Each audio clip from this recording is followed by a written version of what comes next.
Ito attorney, pag-usapan natin yung misleading and leading question sa trial.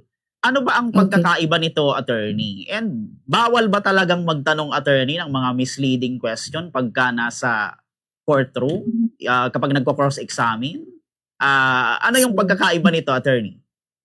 So, itong leading and misleading, so magkaiba sila, no? Kasi yung leading question, nagsasuggest ng answer dun sa witness, no? Na desired ng examining party. So, ito, bawal siya sa direct examination, pero allowed naman sa cross-examination, subject to the rules.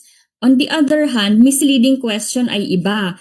Kasi, ang misleading question, it is a question that assumes as true a fact that has not yet been testified to or contrary dun sa in-state ng witness. So, ang misleading question, it is not allowed even on cross-examination. So, i-emphasize natin, no, leading is not synonymous with misleading. So, leading questions are again allowed during the cross-examination and misleading questions are not.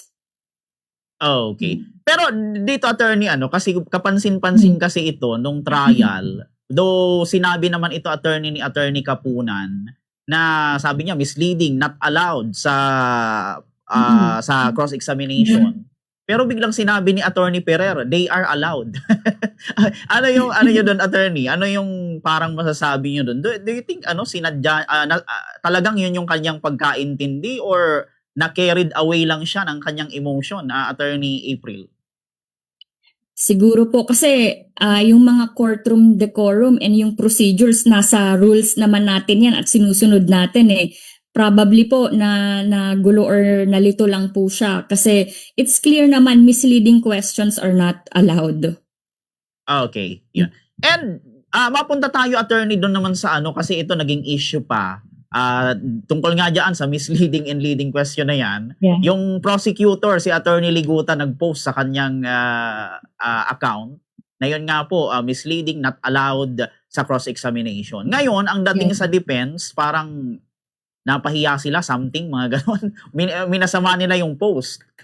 Dito, attorney, ano yung nakikita nyo rito? May sa inyo, attorney, sa mga lawyer, may mga protocol po ba sa inyo na bawal yung ganon kapag ka nasa trial, nasa hearing, na wag magpo-post ng mga ganyan against sa kalaban? Or pwede naman, attorney, hindi kayo pinipigilan? Oh, okay. Kasi ang mga abogado po, of course, we do not lose the right to speak simply because we are lawyer. Pero meron kasing code of professional responsibilities for lawyers, professional speech has ethical limits po. So, under the law or under this code of professional responsibility, yung mga lawyers, we are expected to maintain propriety and protect the dignity of the legal profession, including their online conduct. So, maraming beses na pong in-emphasize ng lawyer at maraming lawyers na po na humarap ng disciplinary consequences for improper posting sa social media. So yung pagpo-post naman po sa social media, just because may nag-post sa social media, hindi na siya, pwede na siya, nag-violate na siya ng batas or pwede na siyang magkaroon ng violations. Actually, ang kino-consider dito, ano po yung content ng pinost? Ano yung context? Insulting ba yung pinost? So yan po yung mga kino-consider natin, not only dahil nag-post po siya. So yun.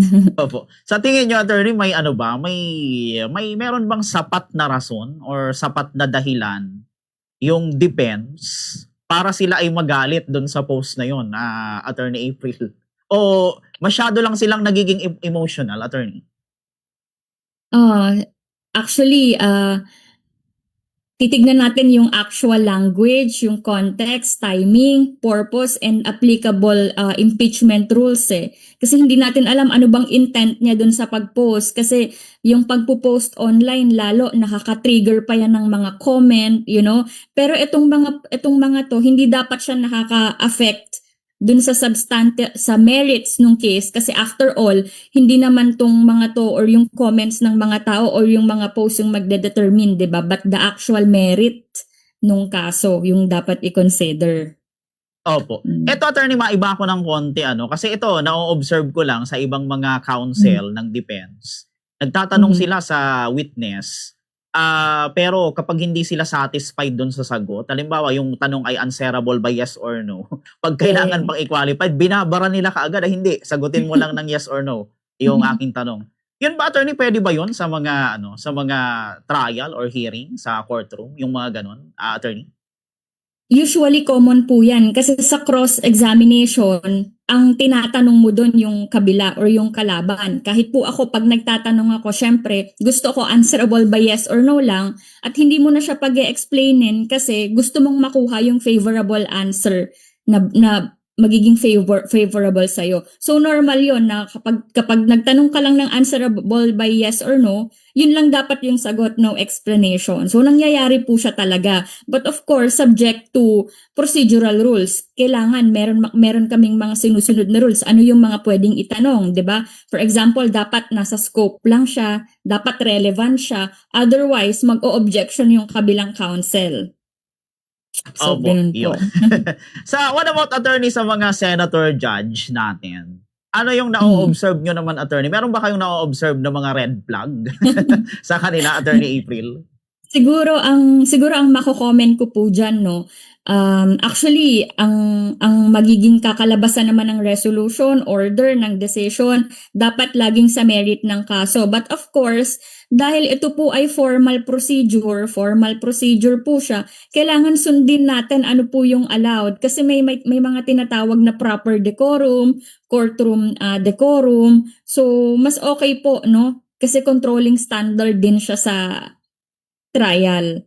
So, yun po siguro. Opo. Kailangan Eto ba, attorney, na, yung proper decorum. Mhm. yun. Eto ba, attorney, na-observe ko din, kasi minsan sa prosecution, especially si attorney Kapunan pag nag-o-object, yung tipong, hoy, objection.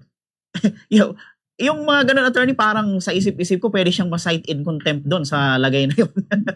Sa inyo, attorney, ano yung nyo doon, nakikita? Pwede Yes. bang ma-cite in contempt yun? Or ginagawa ba yun sa mismong trial, attorney?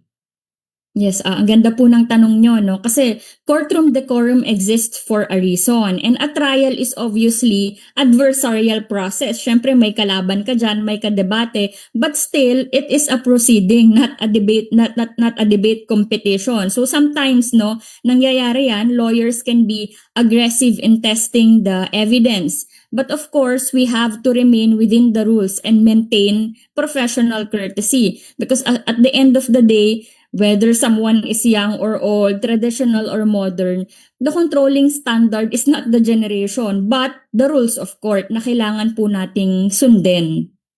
Opo. And ito, attorney, sa inyo lang na siguro personal na opinion or sa observation nyo, attorney, sa patuloy po na pag-usad nitong impeachment trial, so far, attorney, kanino nyo nakikita, attorney, yung momentum? Sa defense or sa prosecution, attorney? Actually, for as early as now, no, hindi pa natin masasabi. Kasi ano pa lang yan, ngayon naglalabasan pa sila ng evidence, nagkakaroon pa ng argument, no? So wini-weigh pa lang natin kung sino yung may mas merit, you know? It's early para masabi natin ngayon kung sino yung may momentum. But itong mga sagutan nila, actually, it should not determine pa rin kung ano yung merit ng case. But of course, it matters kasi courtroom decorum pa rin siya. And mahalaga yung professional courtesy natin. Lalo na televised pa naman ito, di ba? Eto, attorney, dahil mauubos na yung ating Zoom, ano na lang siguro, attorney, yung ine-expect ninyo na mangyayari, yung ipapakita pa ng prosecution and gagawin ng defense contrary regarding dito, attorney, sa trial, especially bukas sa pag-resume nitong impeachment, attorney. And syempre, kung siguro, attorney, kung merong isang konsepto na dapat na maintindihan yung ating public regarding dito sa trial, ano kaya yun, attorney? Siguro sa impeachment issue, kailangan natin maging precise sa terminology. Yung leading questions are generally allowed on cross-examination.